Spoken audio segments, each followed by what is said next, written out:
సమాచారం ఇచ్చింది. అంటే భారత్కు వ్యతిరేకంగా కుట్ర పనితే ట్రంప్ను కూడా వదిలేది లేదని మోడీ ప్రభుత్వం క్లారిటీ ఇచ్చింది. భారత్పై విమర్శలు గుప్పించిన 4వ దేశం బంగ్లాదేశ్. 2 రోజుల క్రితం భారత ఈశాన్య రాష్ట్రాలపై బంగ్లాదేశ్ తాత్కాలిక ప్రధాని మహమ్మద్ యూనుస్ నోరు పారేసుకున్నాడు. 7 సిస్టర్స్ భూపరివేష్టిత ప్రాంతాలన్నాడు. అవి భారత్కు సంబంధం లేదని వివాదాస్పద వ్యాఖ్యలు చేశాడు. బంగ్లాదేశ్, భూటాన్, నేపాల్ 7 సిస్టర్స్ కలిసి అభివృద్ధి చెందాలన్నాడు. ఇక్కడ 7 సిస్టర్స్ అంటే 7 ఈశాన్య భారత రాష్ట్రాలే. యూనుస్ ఇటీవల భారత్కు వ్యతిరేకంగా కుట్రలు పన్నుతున్నాడు. నిన్న మొన్నటి వరకు యూనుస్తో శాంతియుతంగా ముందుకు వెళ్లాలని భారత్ యోచించింది. అందుకే యూనుస్ ఎన్ని వాగినా సైలెంట్గా ఉంది. కానీ ఇప్పుడు భారత సహనం నశించింది. యూనుస్ వ్యాఖ్యలు చేసిన 4 రోజులకే భారత్ రియాక్షన్ స్టార్ట్ చేసింది. చైనాకు, పాకిస్తాన్కు అనుకూలంగా నిర్ణయాలు తీసుకుంటున్న బంగ్లాదేశ్పై భారత్ భారీ దెబ్బే కొట్టింది. బంగ్లాదేశ్ ఉత్పత్తులపై సుంకాలను విధిస్తూ మోడీ ప్రభుత్వం నిర్ణయం తీసుకుంది. ఇది బంగ్లాదేశ్ వాణిజ్యానికి చావు దెబ్బ. ఈ చర్య ప్రధానంగా పశ్చిమ బెంగాల్, ఈశాన్య రాష్ట్రాల నుంచి భారత్లోకి వచ్చే దిగుమతులపై ఈ సుంకాలను భారత్ విధిస్తోంది.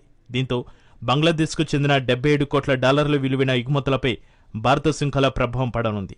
ఇది బంగ్లాదేశ్కు ఊహించని షాక్. భారత్ తీసుకున్న ఈ నిర్ణయంతో బంగ్లాదేశ్ కుతకుతలాడుతోంది.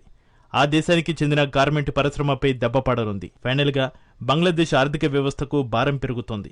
సో ఇదివరకులాగా భారత్కు వ్యతిరేకంగా కుట్రలు పనినా, విమర్శలు గుప్పించినా వెంటనే రియాక్షన్ తప్పదని భారత్ ఆయా దేశాలకు తేల్చి చెబుతోంది. మనతో స్నేహం, వాణిజ్యం చేస్తూ విమర్శలు గుప్పిస్తే మరి యాక్షన్ ఇలాగే ఉంటుంది. మోడీ దెబ్బ అదుర్సు కదూ.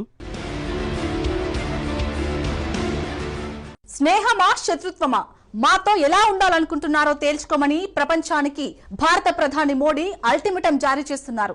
తమను విమర్శించినా, తమ దేశంపై కుట్రలు పన్నినా వెంటనే యాక్షన్ తప్పదని తేల్చేస్తున్నారు.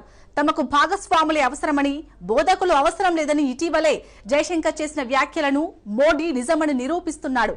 భారత్ పై కుట్రలు, విమర్శలు చేసిన 4 దేశాలపై మోడీ ఇమీడియట్ యాక్షన్ కు దిగారు. పాకిస్తాన్, అమెరికా, బంగ్లాదేశ్, టర్కీ దేశాలను ఊహించని విధంగా దెబ్బ కొట్టారు. మరే దేశమైనా భారత్ పై కుట్ర పన్నినా, విమర్శలు చేసినా ఇదే షాక్ ట్రీట్మెంట్ తప్పదని మోడీ వార్నింగ్ ఇస్తున్నారు. ఆ 4 దేశాలకు మోడీ ఎలాంటి షాక్ ఇచ్చారు? సంప్రదాయాన్ని పక్కన పెట్టి మోడీ సర్కార్ కొత్త యాక్షన్ కి దిగుతుందా? Let's watch. పాక్, టర్కీ కుట్రలకు మోడీ రియాక్షన్ ఏంటి? ట్రంప్ సుంకాలపై మోడీ ఫైటింగ్ స్టార్ట్ చేశాడా? బంగ్లాదేశ్ చీప్ ట్రిక్స్ కు మోడీ ఫైర్ పెట్టేశాడా? భారత్ను విమర్శిస్తే, ఇండియాపై దాడులు చేస్తే ఇక ఆగేది లేదని ప్రధాని నరేంద్ర మోడీ